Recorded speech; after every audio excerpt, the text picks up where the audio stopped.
Amados hermanos, esta mañana tenemos un tema que es muy importante, pero que sobre todo es trascendente para el desarrollo de nuestra vida cristiana. Y le he puesto por título, Sin miedo al éxito. Diga conmigo, sin miedo al éxito. ¿Cuántas veces usted se ha retraído de dar algún paso que después se ha arrepentido de no haberlo dado? Y sabe, como seres humanos constantemente estamos en esa búsqueda de nuevos horizontes, de crecimiento, de alcanzar metas. Y como que nos enfocamos mucho en los proyectos personales que tenemos delante de nuestros ojos, nuestras metas. Pero sabe, muchas veces estamos descuidando el llamado de Dios para nuestra vida. Y estamos teniendo éxito en lo secular, pero no estamos avanzando al mismo ritmo en nuestra vida espiritual. De ahí que tenga tanta trascendencia las palabras del apóstol Juan cuando él expresa cosas como estas: Amado, deseo que seas prosperado en todo, así como prosperas espiritualmente.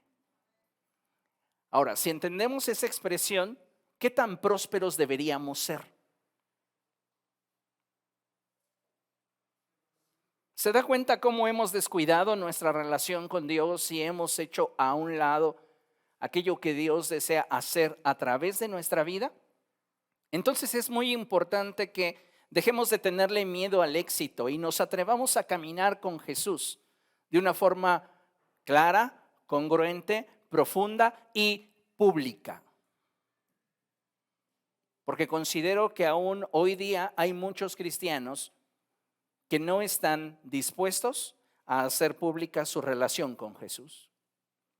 Y creo que hoy tenemos que atrevernos a proclamarle al mundo quién nos ha salvado, quién nos ha cambiado, quién nos ha sanado, quién nos ha restaurado. Y de esa manera entonces ser luz en medio de las tinieblas. Acompáñeme por favor a abrir la escritura allí en la epístola del apóstol Pablo a los Efesios. Vamos a Efesios capítulo 5. Epístola del apóstol Pablo a los Efesios capítulo 5. Y vamos a darle lectura al verso 15 y al verso 16. Cuando usted lo tenga puede decir gloria a Dios. Efesios capítulo 5 versos 15 y 16. Y dice la escritura de la siguiente forma: Así que tengan cuidado de su manera de vivir, no vivan como necios, sino como sabios, aprovechando al máximo cada momento oportuno, porque los días son malos.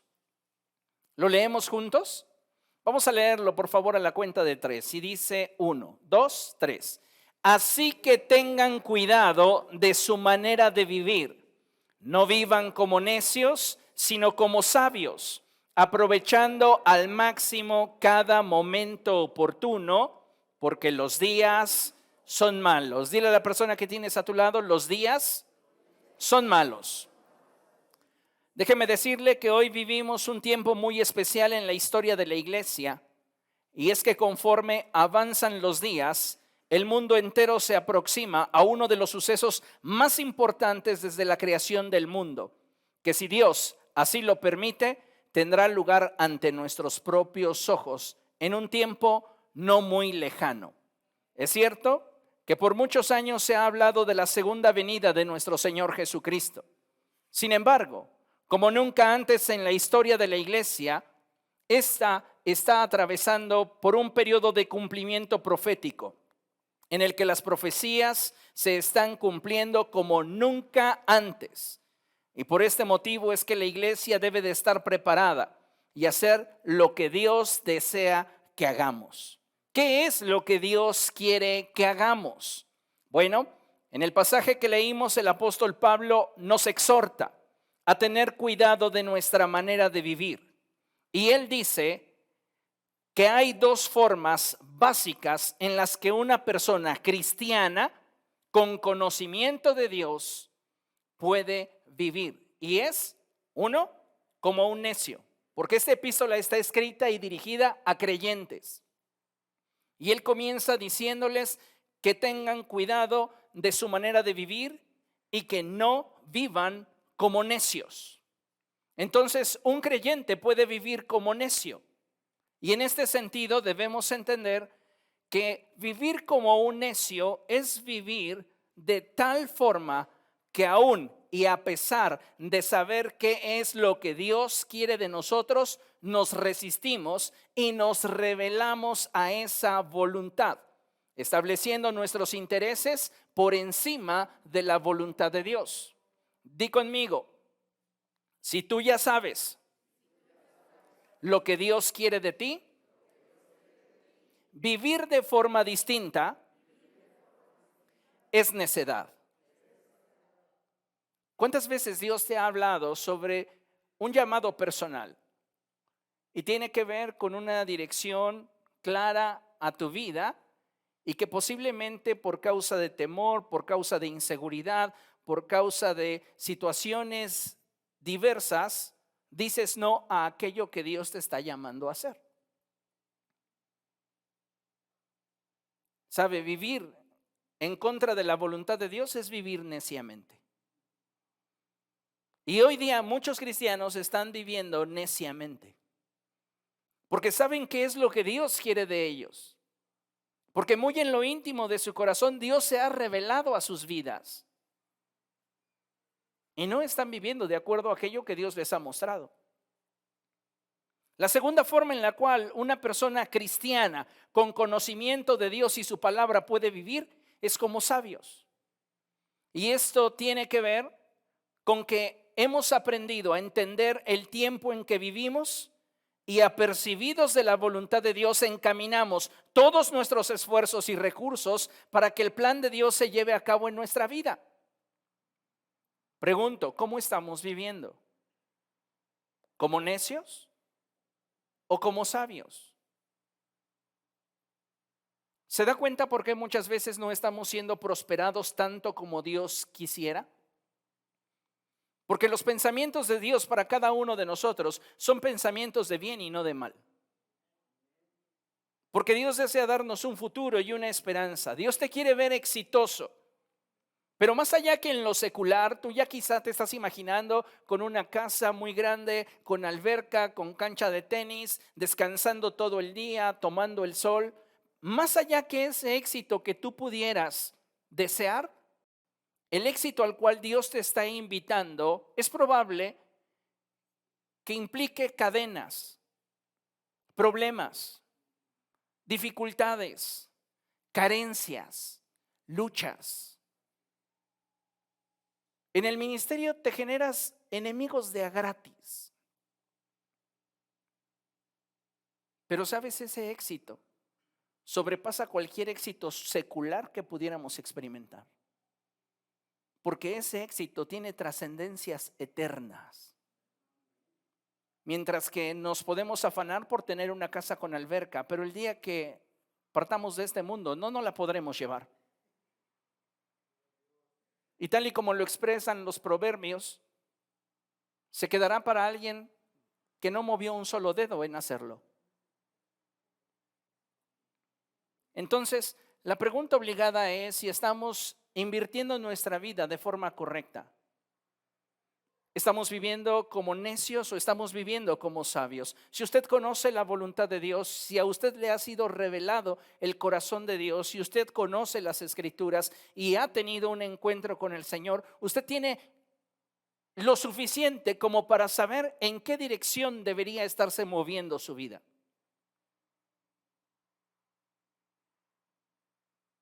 ¿Y por qué deberíamos de tomar esta decisión? El apóstol Pablo mismo lo expresa y él dice, porque los días son malos. ¿Estamos viendo un incremento en la maldad? Definitivamente. La gente de hecho está ya normalizando la impiedad.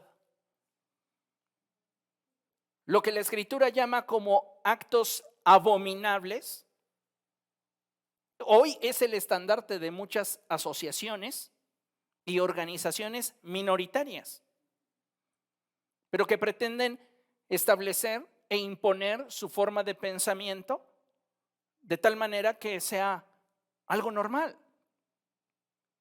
Podríamos mencionar muchas cosas que nos dan la certeza de que este tiempo es un tiempo difícil para ser cristiano. ¿Se había puesto a pensar en eso o había reparado en ello? Este es un tiempo muy difícil para ser cristiano. Pero si Dios deseó que usted naciera en este tiempo, es porque Él tiene un plan para usted. La verdad es que el tiempo que está por sobrevenirle a la iglesia será aún más complicado para los años siguientes. Si en este momento estamos enfrentando dificultades, adversidades, oposición, persecución, los años siguientes, si no le hablo de mucho tiempo, los próximos 5 años van a ser muy distintos para la iglesia. Los próximos 10 años será completamente diferente la forma en la cual hacemos iglesia. Pero recuerda el principio que aprendimos semanas atrás: para poder hacer iglesia necesitamos primero ser iglesia. Hoy en derredor vemos una gran cantidad de personas a las cuales la pandemia y diversas circunstancias les han alejado de Dios. Lo cierto es que en los años venideros veremos aún más personas desfilar lejos de Dios. Posiblemente usted que hoy está aquí sentado y que se siente arraigado a Cristo, posiblemente yo. ¿Qué es lo que nos garantiza mantenernos firmes en Cristo? No una emoción. Pedro, lleno de emoción, le dijo a Jesús que si era necesario, él daría la vida por él. Y los otros 11 con él dijeron lo mismo. Y no pasaron ni siquiera 12 horas para que Pedro se sintiera intimidado por una criada y dijera: yo a ese hombre ni siquiera lo conozco. No pasó mucho tiempo para que él cambiara su manera de hablar a fin de que no lo relacionaran con Jesús. ¿Qué fue lo que sucedió? Se apoyó en sus emociones y carecía de convicciones. Cuando nosotros tenemos una emoción hacia Cristo, generalmente esta se basa en aquello que Él ha hecho por nosotros. Pero cuando una relación se basa en la convicción de aquello que te vincula a la persona con la cual te estás conectando, lo que haga no tiene trascendencia, porque te estás vinculando por el hecho de quién es para ti. Entonces, ¿qué es lo que trato de decir? Que muchas personas están diciendo que tienen un afecto, que sienten un amor por Cristo, porque hasta este momento Dios les ha respaldado, Dios los ha bendecido, Dios los ha prosperado. Pero el día en el cual ellos dejen de percibir ese respaldo de Dios, pregunto, ¿considera usted que seguirán buscándole? Si no tienen convicciones sobre la relación, la respuesta es no. Y eso es algo que deberíamos de darnos cuenta, porque viene un periodo sobre la iglesia en el cual seguir a Cristo será más difícil que hoy. A veces nos duele que gente se vaya de la iglesia y se vayan mal, y sabemos que su destino no será mejor que el que con nosotros compartieron. Sin embargo, no es de extrañarse que el día de mañana sean más los que salgan por esa puerta. ¿Qué es lo que tenemos que hacer? No es para que nos espantemos, es más bien para que usted y yo nos afirmemos en la fe y le pidamos a Dios que nos revele el propósito que Él tiene para nuestra vida. Hoy día muchas personas podrían justificar su alejamiento de Dios. Sin embargo, no debemos olvidar que cada uno de nosotros es responsable de sí mismo delante de Dios. Yo no me voy a apartar de Dios por culpa de ustedes. ¿Dónde estarían entonces mis convicciones? No me voy a condenar a una eternidad lejos de Dios por culpa de ustedes y su forma de vivir. Cada uno de nosotros es responsable de sí delante de Dios. Soy yo quien es responsable de mi caminar con Dios y de velar porque mi relación con el Señor no se pierda. Considere lo siguiente. Uno de los problemas más serios e importantes que la iglesia enfrenta en esta recta final de los tiempos es el que no desea incomodar a nadie con el mensaje del evangelio. Fíjese nada más, este se ha convertido en un problema para la iglesia en la presente generación. No quieres incomodar a nadie con tus creencias. No estás dispuesto a hablarle a nadie de Jesucristo. ¿Por qué? Porque crees que les vas a incomodar. Entonces prefieres pasar desapercibido con un perfil bajo y que nadie sepa cuáles son tus convicciones de fe.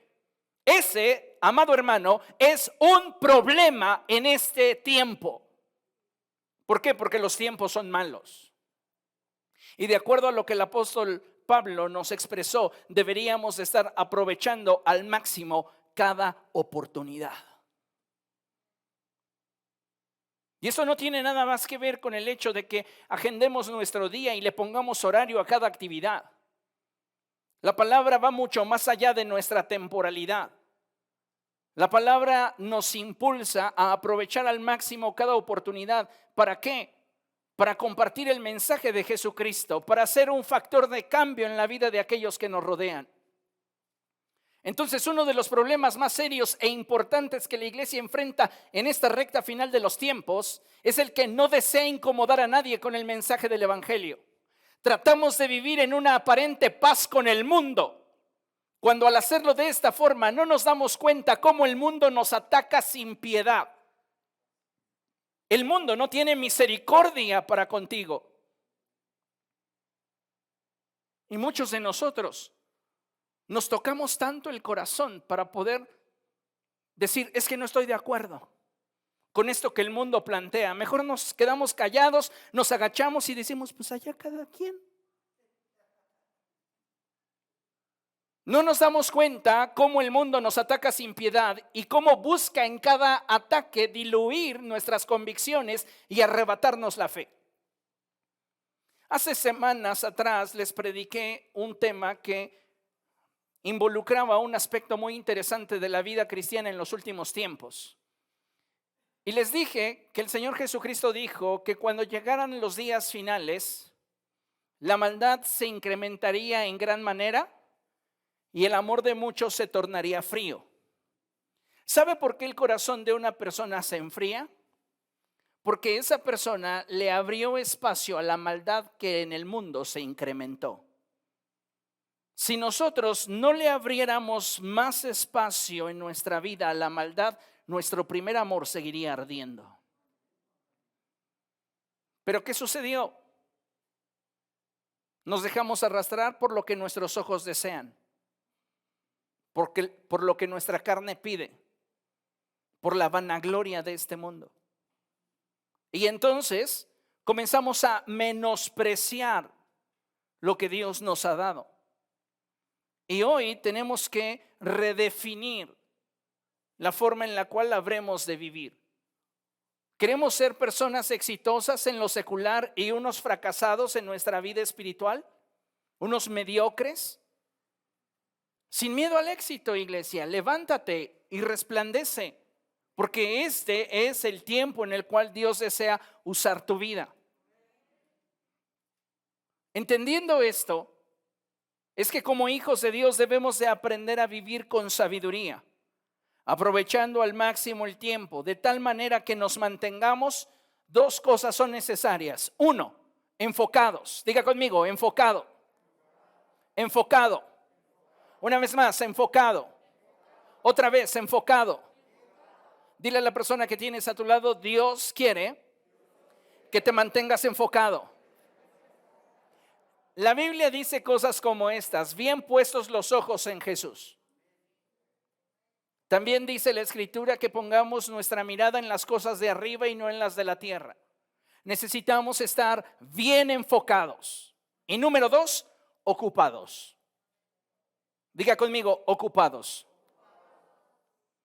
El ser holgazán o el estar de ocioso provoca tragedias, y no solamente en el ámbito natural, sino mayormente en el espiritual. ¿Cuál fue el problema de David con Betsabé? No solamente fue el hecho de que la mujer fuera atractiva. La Biblia enfatiza y dice que en el periodo en el cual los reyes salen a la guerra, David se quedó en su palacio. David perdió el enfoque y dejó de mantenerse ocupado en lo que Dios quería que él hiciera. Hoy muchas personas comienzan a perder su pasión por el Señor antes de que dejen su ministerio. Cuando llegan con un servidor y le dicen, ¿sabes qué, pastor? Voy a dejar mi ministerio, es porque hace tiempo ya habían dejado su relación con Jesús. Ya habían perdido el enfoque. Porque una persona que está realmente enfocada en Cristo, su pasión es Jesús y vive para servirle a Él. Entonces, cuando una persona comienza a desconectarse de Cristo, poco a poco su sentir y sus pasiones comienzan a irse en otro sentido, en otra dirección, y dejan de ocuparse de las cosas de Dios. Deberías de ocuparte tanto de tu crecimiento espiritual como te preocupas de tu crecimiento secular. Pero la realidad es que para muchos de nosotros tiene mucha más ganancia lo que en la sociedad pudiéramos alcanzar o obtener. Y creo de todo corazón, amados hermanos, que tiene que haber en nosotros un cambio, dado que no hay ninguna ganancia que en este mundo podamos alcanzar o lograr que supere lo que Dios nos está ofreciendo a través de Jesucristo. Solamente manteniéndonos enfocados y ocupados es que podremos vivir de una manera digna del Evangelio de Cristo. Vea lo que dice la Escritura. Vamos a Filipenses capítulo 1, verso 27. Filipenses 1, 27. Y dice la Escritura lo siguiente. ¿Lo tiene? Filipenses 1, 27. Amén. Dice así: pase lo que pase. ¿Quiere leerlo? 1, 2, 3. Pase lo que pase. Hasta ahí. Otra vez. 1, 2, 3. Pase lo que pase. En serio, nuestro nivel de convicción y compromiso con Jesús sería suficiente como para mantenernos unidos a Él, pase lo que pase. Oro que tengamos esa convicción y que no lo digamos solo por emoción, porque muchas veces nos emocionamos y decimos, sí, a mí me cae bien Jesús, pero eso no es convicción. Dice la Escritura, pase lo que pase, compórtense de una manera digna del Evangelio de Cristo. Vivan como sabios, no como necios. Si tú ya sabes qué es lo que Dios pide de ti, qué es lo que Dios quiere de ti, ¿por qué no entregarnos de lleno a eso? A veces pensamos, pues dedíquese usted está ahí como pastor, ¿no? Sí, yo soy el bendecido.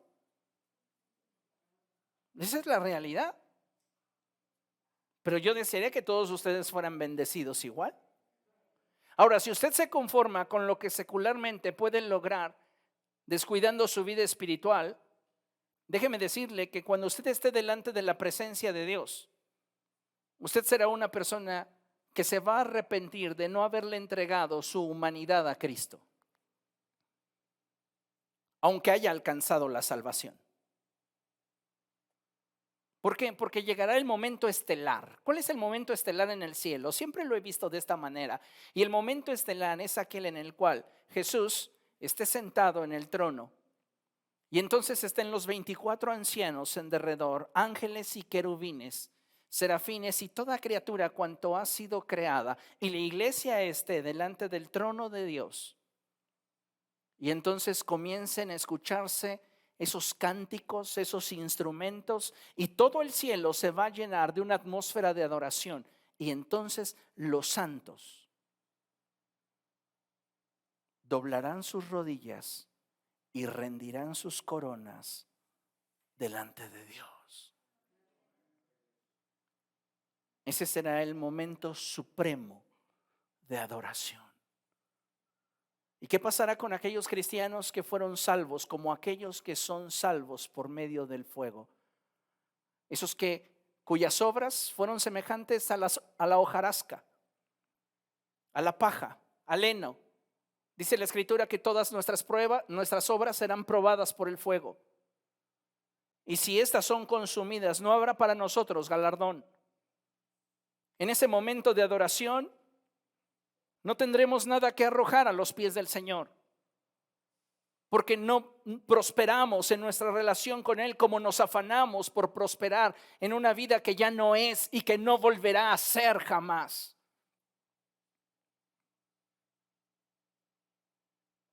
Nuestra existencia es solo como un chasquido comparado con el periodo que habremos de vivir con Cristo si somos fieles a Él.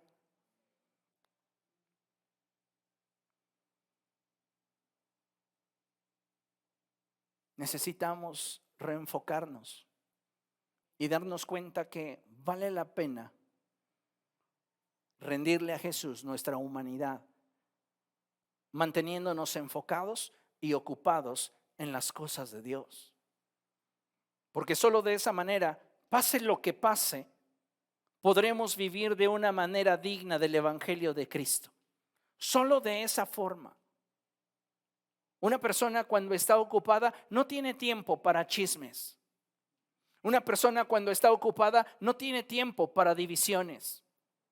Una persona cuando está ocupada no tiene tiempo para desenfocarse de aquello que Dios le llamó a hacer. El problema es cuando estamos titubeando en el hecho de que si nos comprometemos o no con Jesús. A estas alturas, dígame. Por eso la Escritura dice cosas como estas: a los que dudan, convénzanlos. Es más, aún más terrible, Jesús acaba de resucitar, está con sus discípulos y dice que todos los que estaban allí le adoraron, pero algunos dudaban. Si eso sucedió viendo a Jesús resucitado, con sus manos y sus pies horadados, ahora imagínese cuando viene el creyente y ve tanta imperfección, cuando en su mente lo único que retumba es: hay puros hipócritas. Pues no son los sanos los que requieren del médico, sino los enfermos. Vale más una persona que acepta su condición delante de Dios que una que la niega. Necesitamos entonces corregir aquello que en nosotros está deficiente. Considere lo siguiente. Es preocupante ver cómo algunos cristianos no tienen claridad sobre aquello que Dios desea llevar a cabo en sus vidas y cómo a través de ellos desea impactar al mundo. ¿Se ha puesto a pensar en eso, que usted es un factor de cambio para su generación? El Señor Jesucristo describió a la iglesia y el reino de los cielos como una medida de levadura que una mujer mezcló en una gran cantidad de harina. Esa levadura somos usted y yo, quienes tenemos el potencial de transformar todo aquello que en torno a nosotros está. El problema es que aún hay muchos creyentes que no tienen claridad sobre qué es lo que Dios quiere de ellos. Tal vez usted esté en un nivel muy básico comparado al gadareno, que acaba de ser liberado de una enorme cantidad de demonios. ¿Qué le dijo Jesús al gadareno? No le dijo, quiero que te metas al instituto y una vez que termines el bachillerato teológico y después estudies la licenciatura y posiblemente puedas hacer maestría y doctorado en teología, entonces salgas a transformar el mundo. No. Jesús le dijo, ve a los tuyos y cuéntales qué es lo que ha hecho Dios contigo. Vivir el evangelio y vivir dentro de la voluntad de Dios, amado hermano, es más sencillo de lo que te imaginas. Pero para hacerlo requerimos rendir nuestra voluntad. Cuando carecemos de convicciones, nos movemos por emociones. Y algo que debemos de saber es que las emociones no son buenas consejeras. Jamás tomes una decisión cuando estás demasiado triste, cuando estás molesto o cuando estás muy contento. Porque esa decisión te va a resultar en una trampa. Entonces, no tenemos que movernos por emociones, ya que estas nunca tendrán lo que se necesita para encaminarnos hacia la voluntad de Dios, y menos cuando nuestra fe es probada. ¿Cuántas veces como creyentes estamos bajando el estándar porque la prueba que estamos atravesando o la prueba que estamos enfrentando nos resulta demasiado compleja? Recordemos que el Señor Jesucristo profetizó que en el tiempo anterior a su venida sería un tiempo en el que el amor de muchos se tornaría frío. ¿Y qué vamos a hacer usted y yo ahora que vamos a ver cómo más y más cristianos se alejan de Dios? ¿Qué tenemos que hacer? Afirmar nuestro caminar en Cristo, número 1, y 2, ocuparnos de aquello que Dios quiere que hagamos. ¿Y qué es lo que Dios quiere que hagamos? Que vayamos y prediquemos a Jesús. A veces como hijos de Dios olvidamos que estamos librando una guerra espiritual y somos muy pasivos en cuanto al papel que nos corresponde desempeñar en nuestra generación y con aquellos que nos rodean. Pensamos que Dios salvará a nuestra familia cuando sea su tiempo. ¿Cuántos de ustedes piensan eso? A ver, díganme, ¿cuántos de ustedes han pensado, ay, Dios va a salvar a mi hijo cuando sea su tiempo? En su tiempo, y se cruzan de brazos. Déjeme decirle que el tiempo de Dios para usted, para su familia, el tiempo de Dios cuando Él autorizó que usted y los suyos fueran salvos, fue cuando Jesús en la cruz del Calvario dijo, consumado es. Allí Dios autorizó salvación para usted y para sus hijos. Y a veces somos demasiado pasivos. No estamos predicando a tiempo y fuera de tiempo.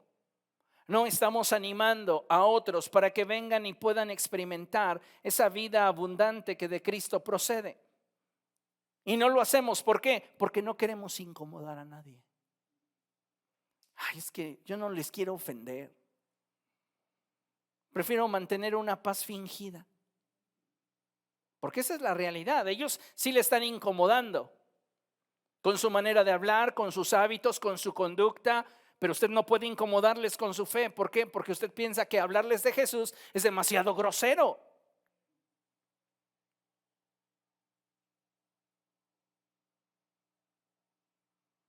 ¿Cuántas veces preferimos callarnos y no hablar la verdad?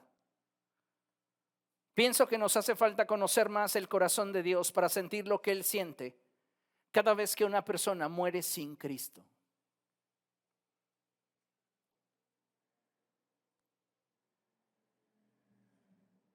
La gente suele hablar bien del muerto. No sabe, si yo me muero mañana tendría un resto de fans. Era un hombre de Dios.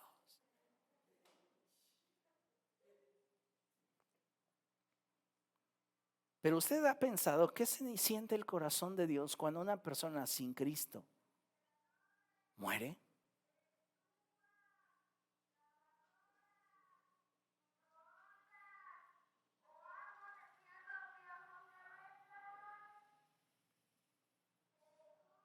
¿Qué hay en el corazón de Dios? A veces nos falta tanto conocer el corazón de Dios. Por eso nos aburre la predicación. Nos cansa tanto estar en la iglesia. No procuramos crecer en el conocimiento del Señor, tomar un diplomado en las cosas de Dios, un taller, leer un buen libro. No, eso. Deseo que seas prosperado en todo como prosperas espiritualmente. ¿Cómo estás prosperando espiritualmente? Si te hallas en bancarrota,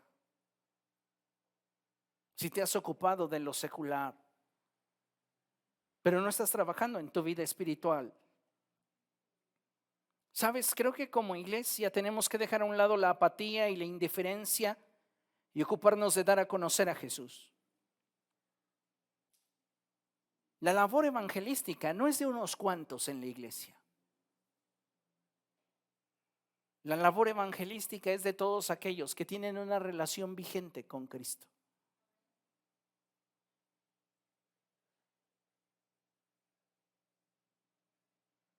Solo de esa manera vamos a poder evidenciar al mundo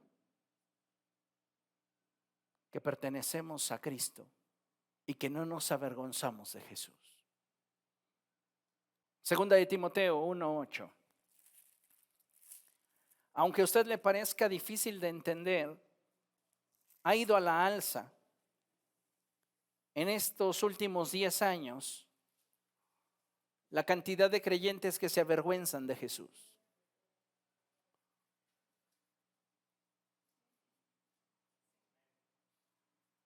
Segunda de Timoteo 1:8 dice la Escritura: así que no te avergüences de dar testimonio de nuestro Señor, ni tampoco de mí, que por su causa soy prisionero. Al contrario, tú también, con el poder de Dios, debes de soportar sufrimientos por el Evangelio. Pero me desafía realmente esta primera expresión del apóstol: no te avergüences de dar testimonio de nuestro Señor. No te avergüences de confesarlo. Y no se trata simplemente con publicar un texto en mis redes sociales, aunque a la gran mayoría de cristianos no se les da. Dicen: ay no, es que mire pastor, hablar de política, hablar de fútbol o de religión es un problema. ¿Habrá más pasión en esos seguidores del Atlas que se tatúan su escudo en el pecho que en usted, que fue comprado a precio de sangre? ¿En los seguidores del Cruz Azul? Peor, los del América.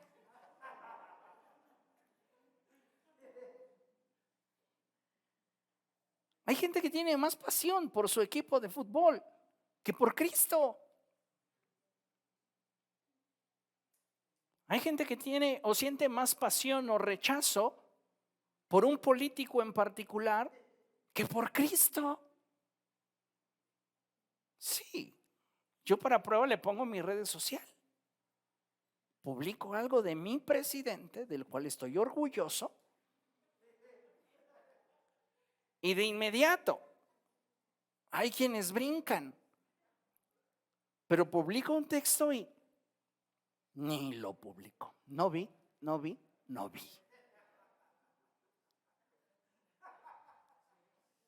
¿Por qué? Porque pareciera que nos avergüenza decir que somos de Cristo. Y yo creo que estamos viviendo en una etapa de definición. Este es el año de la transición. Y esa transición se tiene que dar de forma constante en nuestra manera de pensar, si queremos asirnos de aquello que Dios nos ha llamado a hacer. Mire, vivimos en un periodo de la historia en el que un alto porcentaje de cristianos se avergüenzan de dar testimonio de su fe por temor a incomodar a quienes no creen. ¿Tú crees que ser buena persona es suficiente para que otros vean a Cristo en ti? Ay, es que es tan buena persona. Pues eres una persona gentil, eres una persona buena onda. Es que ayuda al prójimo. Qué bueno. Es lo menos que se esperaría de una persona educada. Y si usted quiere, es más, le agregamos humanista. Pero eso no te hace cristiano.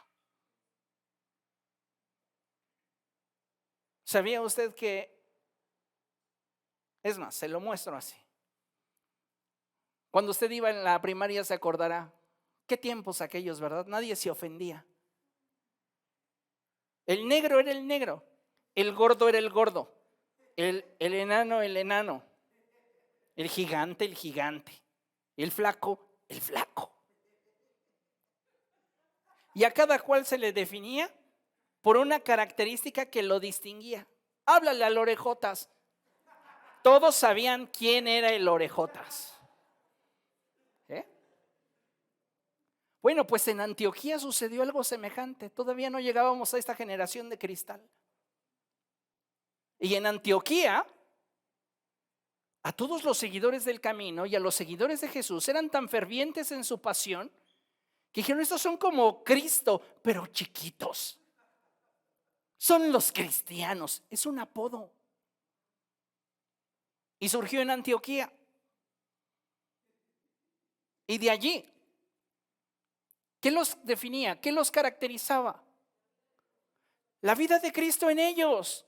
Hoy los cristianos ni Biblia traen a la iglesia. Dios santo. Es que la traigo en el celular. Pero ni en el celular. ¿Y cuántas veces dices, no, yo bien digital en el celular, y la tentación te da, entra al Face? Todavía ni acabas 3 versos, entra al Face. O te llega la notificación de los estados de tus contactos de WhatsApp. Me voy ahí mejor. Estamos viviendo en un periodo peligroso, en un tiempo difícil para ser cristiano. Y el problema principal es que la iglesia no quiere incomodar con su luz.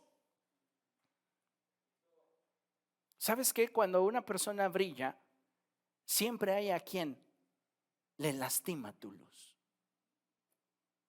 No es ni siquiera lo que tienes, es lo que eres, lo que les molesta, lo que les incomoda. ¿Se acuerda usted de un dicho que decían por ahí? No recuerdo qué marca ni dónde, pero decía algo así como, no me odies por ser bonita. ¿Sí? ¿Se acuerdan? Era una publicidad, ¿no? ¿De qué era? Ángel Face de Pons, algo así. ¿Sí? ¿De quién? ¿Una crema? Treatical, sí se llamaba así, ¿no? Una rosa o Nivea. ¿Quién sabe? Pero si tú no quieres incomodar a la gente por lo que Dios ha hecho en tu vida, tendrías que esconder tu luz debajo de un cajón. Y Jesús dijo, no se prende una lámpara para esconderla debajo de un cajón. Una ciudad que está en lo alto no puede esconderse. Ahora, ¿somos o no somos seguidores de Jesús? No te estoy diciendo si eres perfecto y si eres el producto terminado. No, te estoy preguntando si realmente tienes convicción de seguir a Cristo o no. Y si no tienes convicción, mi consejo sería, busca esa convicción en la presencia de Dios. Acompáñame a ver qué dice Marcos capítulo 8, verso 38. Marcos capítulo 8, verso 38. Fíjese qué fuertes palabras el Señor va a hablar a nuestro corazón. Y dice así, subráyelo si puede. Si alguien se avergüenza de mí y de mis palabras en medio de esta generación adúltera y pecadora, también el Hijo del Hombre se avergonzará de él cuando venga en la gloria de su Padre con los santos ángeles. ¿Tú te avergüenzas hoy del Señor?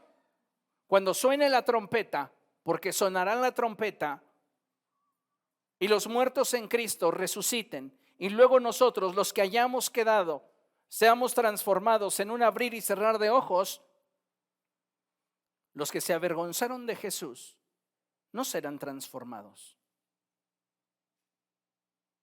¿Sabe? Siempre he pensado en el día después de la venida de Cristo. Y el día después de la venida de Cristo será demasiado tarde. Pero las iglesias se van a abarrotar.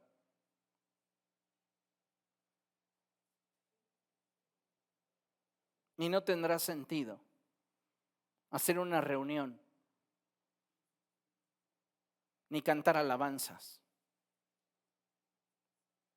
ni intentar leer la Biblia.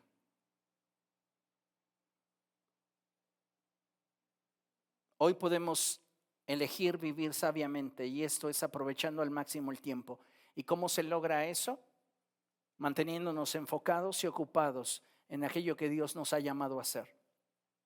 Y lo principal que Dios quiere que hagamos es que brillemos, que seamos luz en medio de una generación que vive en tinieblas. Considere lo siguiente. Hechos capítulo 18, versos del 9 al 10. Lo leemos juntos, lo tenemos proyectado en la pantalla. 1, 2, 3. Una noche el Señor le dijo a Pablo en una visión: no tengas miedo, sigue hablando y no te calles, pues estoy contigo. Aunque te ataquen, no voy a dejar que nadie te haga daño, porque tengo mucha gente en esta ciudad. Me encanta este pasaje y hay tanto que pudiéramos extraer de él que una hora más no nos sería suficiente, pero permítame poder explicarle algo que puedo ver en esta porción de la Escritura. Y me encanta la forma en la cual siempre Dios inicia esas expresiones a través de las cuales nos habrá de enriquecer en la Escritura. Y comienza la palabra de Dios diciendo una noche. Diga conmigo, una noche. ¿Sabe? Una noche el Señor le salió al encuentro a Pablo. Y es muy interesante esto, porque la iglesia en este periodo de la historia necesita tener un encuentro con Cristo. ¿Por qué? Porque la noche representa los procesos de transición, los finales y los comienzos. La noche apunta hacia el final de una etapa y el comienzo de algo nuevo. Entonces Pablo estaba en una noche. Y esa noche el Señor le salió al encuentro y dice la Escritura que Dios le habló y le dijo: no tengas miedo. Diga conmigo, una sola palabra de Jesús es suficiente para atravesar por nuestros procesos de dificultad y así dar testimonio de la verdad. Una noche el Señor le dijo a Pablo: no tengas miedo. ¿Se acuerda usted cuando Jesús vino caminando sobre el mar y los discípulos se espantaron, se llenaron de temor y dijeron: es un fantasma? Y Jesús les dijo: hey, tranquilos, no tengan miedo, soy yo. Y entonces el apóstol Pedro le dijo: Señor, si eres tú, manda que yo vaya a ti. Y Jesús no le dio una mega palabra profética. Solo le dijo: ven. ¿Y a cuántos de ustedes el Señor les ha dicho: ven? ¿Y qué responde el cristiano del siglo XXI?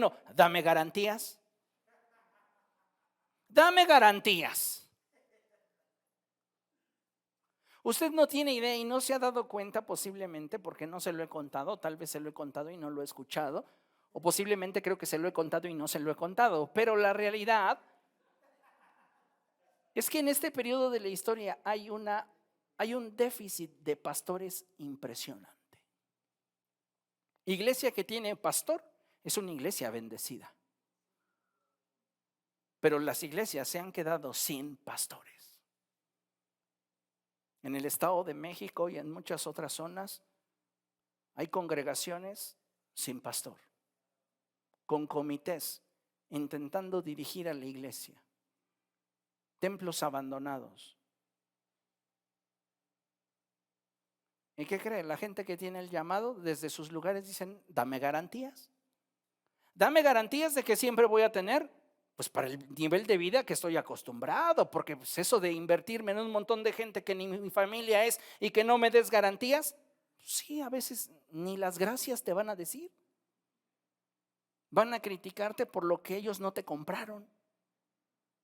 Van a juzgarte por lo que ellos no te sostuvieron. Van a criticarte por aquello en lo cual ellos no estuvieron. Pero la palabra es, ven. ¿Ustedes creen que cuando Jesús le dijo a Pedro, ven, el viento se calmó? ¿Ustedes creen que cuando Jesús le dijo a Pedro, ven, las olas dejaron de azotar la barca? No. En medio de la inestabilidad, Pedro, moviéndose la barca, tuvo que salir y comenzar a caminar sobre las aguas. ¿A cuántos de ustedes Dios les ha llamado a hacer algo específico para Él? Y ustedes han dicho, dame garantías. Les hablo de la deficiencia que hay, el déficit que hay de pastores a nivel nacional y lo hay también a nivel mundial. Pero ese mismo problema, esa misma ausencia se da al interior de las iglesias donde hay carencias en áreas de servicio. Y se da también afuera de la iglesia porque hay ausencia de quien dé testimonio de la verdad. Porque el cristiano no quiere incomodar. Una sola palabra de Jesús tiene la capacidad para dirigir nuestra vida. Y lo primero que Dios quiere que entendamos es que no debemos de tener miedo, porque siempre una promesa de Dios tendrá el poder para afirmar nuestra identidad como hijos de Dios. Su palabra dice que no hemos recibido un espíritu de temor, sino de poder, amor y dominio propio. Ahora, me llama mucho la atención que después de decirle no tengas miedo, la siguiente instrucción es sigue hablando y no te calles. Sigue hablando y no te calles. Tenemos que volvernos en una iglesia que pregone el mensaje de las buenas nuevas. Tenemos que atrevernos a dar el paso para hablarle a nuestro empleador, a nuestros empleados, a nuestros colaboradores, a nuestros compañeros, a nuestros vecinos, a nuestras amistades, a nuestros conocidos, de cuáles son nuestras convicciones de fe.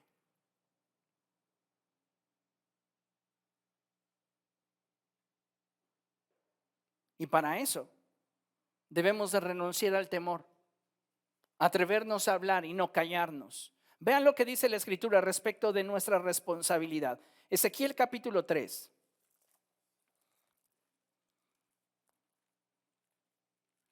Libro del profeta Ezequiel capítulo 3, a partir del verso 17.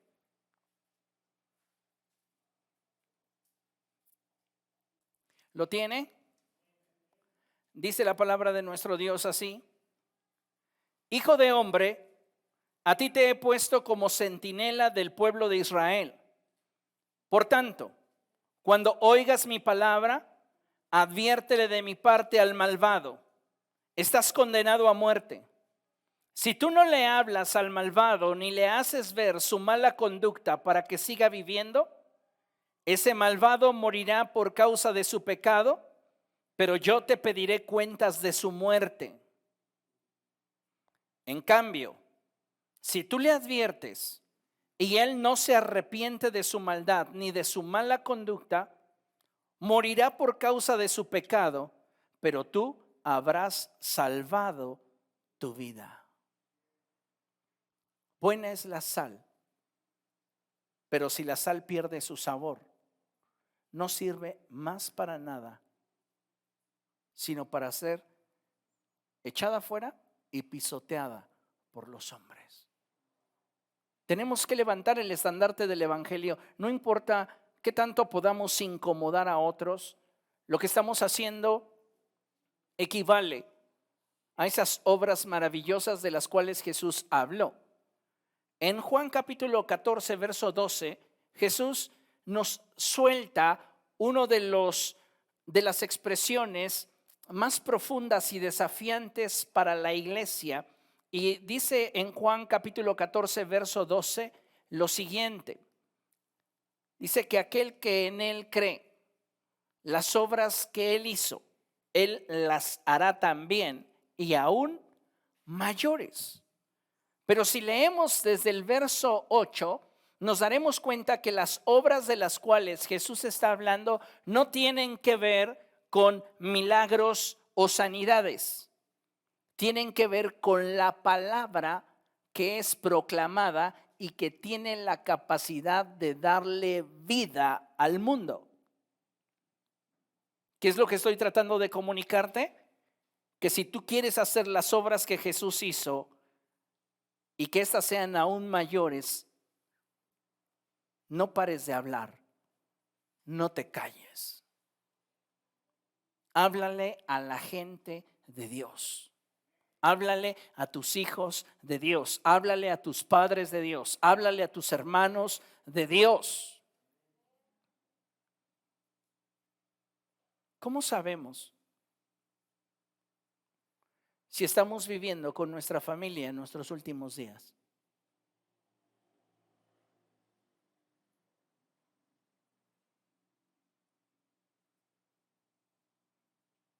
Debemos de estar preparados para ese día en el cual Dios nos llame a su presencia.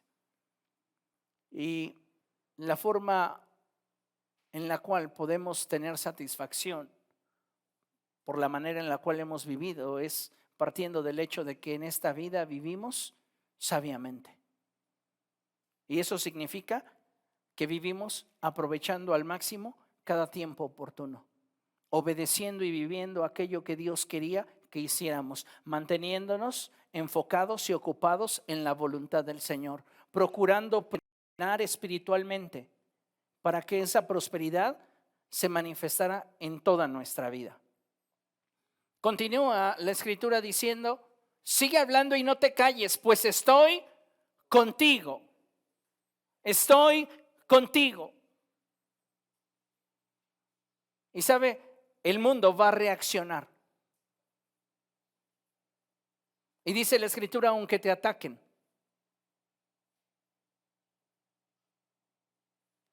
Aunque te ataquen, no voy a dejar que nadie te haga daño. Eso me recuerda mucho la expresión que la escritura nos muestra allí en Jeremías capítulo 1, donde la escritura dice, pelearán contra ti, pero no te podrán vencer, porque yo estoy contigo para librarte. Siempre he dicho y he pensado que si algo no requiere defensa es la verdad. La verdad no requiere de que nadie la defienda. Y aunque muchos argumenten y traten de destruir, inventando, la verdad permanece sólida. Y la verdad siempre va a trascender. Entonces, no nos preocupemos si al levantarnos y dar testimonio de Cristo, el mundo comience a atacarnos y se mofen de nosotros. Mayor es el que está en nosotros que el que está en el mundo. Ahora, me encanta esto. Lea conmigo la última parte. 1, 2, 3. Porque tengo mucha gente en esta ciudad. ¿Usted cree que es el único cristiano que tiene convicciones? No. Hay un montón de gente que tiene convicciones acerca de Jesús. Y ese remanente, Dios lo va a utilizar para que hagan sinergia con la iglesia local. Hay muchas iglesias en derredor, iglesias buenas, iglesias sanas, con pastores que aman a Dios, con congregantes fieles. No somos la única iglesia. Entonces necesitamos entender que esta no es una carga que está solo sobre nuestros hombros. Es un privilegio del cual Dios nos está invitando a participar. Entonces, si el reino de los cielos avanza contra viento y marea, no existe una razón lógica por la cual el creyente deba permanecer inerte ante las circunstancias que está enfrentando su generación. La gente que contigo colabora, la gente que contigo está, tú sabes que están así de perderse eternamente. Ay, pero pues yo no los voy a convencer. No los vas a convencer tú. Nadie te ha llamado a convencerlos ni a imponerte. El Señor dice, habla y no calles. Porque en el pasaje que leímos de Ezequiel dice, si tú ves a alguien que está en camino de muerte y le adviertes, estarás librando tu alma. Pero si no le dices nada, pues allá él en el tiempo de Dios, que Dios lo salve, si es que lo quiere salvar. Esa persona ciertamente le va a ir mal, pero yo demandaré su sangre de ti, porque fuiste indiferente ante su necesidad espiritual. Entonces tenemos nosotros que avanzar. No es creíble que digamos que estamos unidos a Cristo si lo que de nosotros se manifiesta para aquellos que se están perdiendo es indiferencia. La iglesia no puede mantenerse inerte. Tenemos que invertirnos en las cosas de Dios. Esta semana atrás me parece ser que ya en Nuevo León quitaron el cubrebocas. No tarda mucho en suceder en la Ciudad de México. Si usted por temor o lo que quiera lo quiere seguir usando, lo puede hacer, no hay ningún problema. Pero vienen cambios que nos van a permitir poder nuevamente evangelizar y acercarnos a otros como lo veníamos haciendo antes de la pandemia. Nos hemos enfocado muchísimo en las redes sociales, en el evangelismo a distancia, pero tú eres ese puñado de levadura que ha sido mezclado en un lugar donde se requiere de tu influencia para transformación.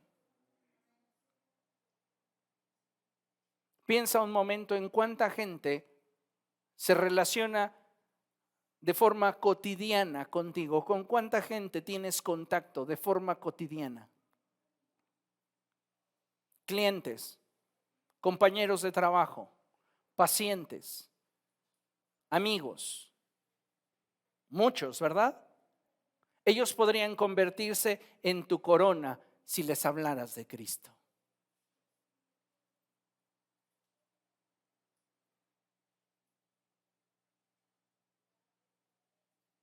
He sabido de iglesias que motivan así a sus congregantes. Si usted trae 3 invitados, se lleva una olla express. No le estoy bromeando, es cierto. Si usted trae 2 invitados, se lleva un sartén. Si usted trae 10 invitados en el mes, la licuadora. Pues vamos proyectándonos al 2023 con un carro. Nos motivará más lo material que lo que Dios nos ha dado, su amor, su fidelidad, su cuidado, su paciencia.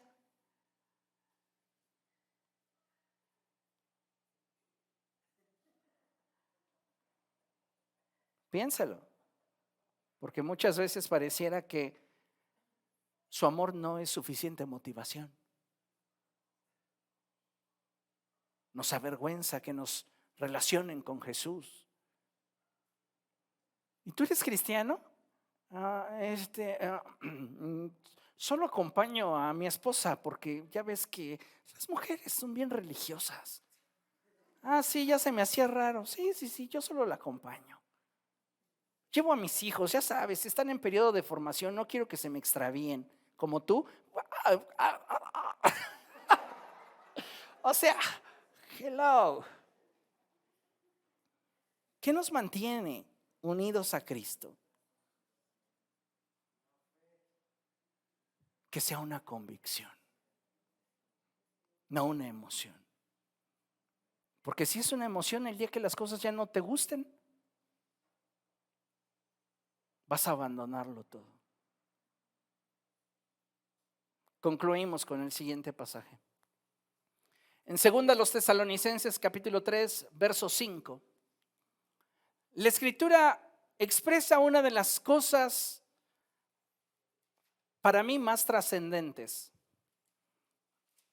que debería alimentar y alentar nuestro caminar con Cristo.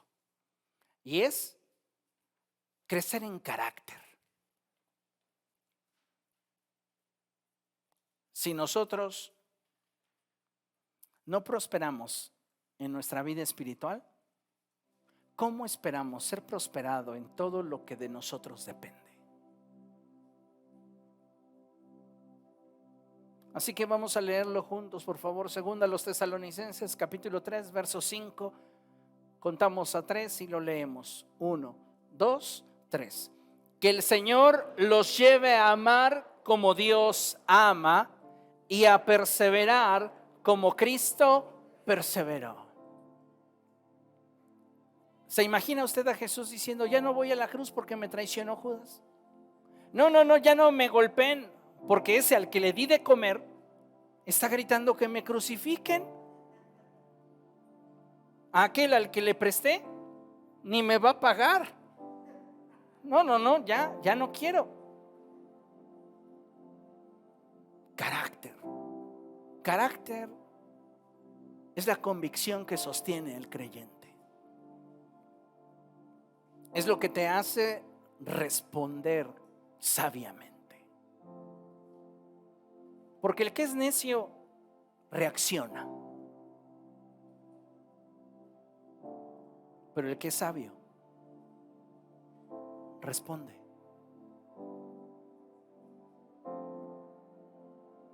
Días atrás, en una publicación, escribí algo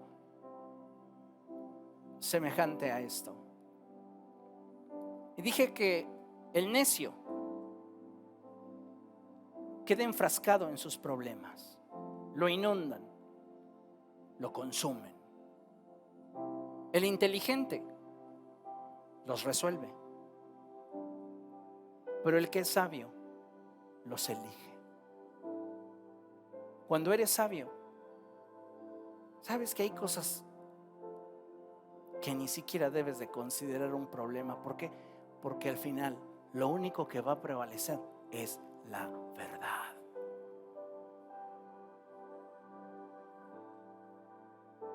En una plática con pastores hace algunos meses, les decía: hay personas que ustedes jamás van a volver a escuchar sus nombres en mis labios, porque mis labios tienen poder para dar vida, y si yo los pronuncio, les daría vida. Y no merecen tener más espacio en mi vida, ni que yo los vuelva a la vida. La historia los juzgará y Dios a todos, pero lo que al final prevalece siempre es la verdad. La verdad, la verdad. Pelea por esa verdad. Abraza esa verdad. Ten convicciones por esa verdad.